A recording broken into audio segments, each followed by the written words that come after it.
शेतकऱ्यांसाठी आजच्या सर्वात मोठ्या टॉप आणि ठळक बातम्या आपण या ठिकाणी पाहतोय. पहिलीच बातमी निघते. कर्जतसाठी 99 कोटी रुपये पीक विमा मंजूर, आमदार रोहित पवारांच्या प्रयत्नांना यश.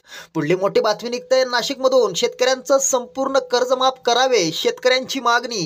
पुढली मोठी बातमी निघते. हिंगोलीत पीक विम्यावरून शेतकरी आक्रमक, कार्यालय फोडले.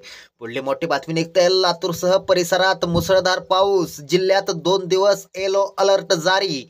पुढली मोठी बातमी निघते. परभणीमधून ई-केवायसी करूनही शेतकऱ्यांना अतिवृष्टीचे अनुदान मिळेना, शेतकरी अडचणीत. पुढली मोठी बातमी निघते. धाराशिवमध्ये अवकाळीमुळे झालेल्या नुकसानीचे पंचनामे करा, मधुकर चव्हाण यांचे आदेश. पुढली मोठी बातमी निघते. सावकार माजले, थकीत कर्जापोटी मोटरसायकल ओढून नेली, युवकाने जीवन संपवले. पुढली मोठी बातमी निघते. हमीभाव कायद्यावरून राज्यसभेत विरोधकांचा हल्लाबोल, कृषी मंत्री चव्हाण यांची केली कोंडी. पुढली मोठी बातमी निघते. शेतकरी सरकारच्या कात्रीत बँका, सिबिल न पाहता कर्ज देण्यासाठी सत्ताधाऱ्यांचा दबाव, शेतकऱ्यांना दिलासा.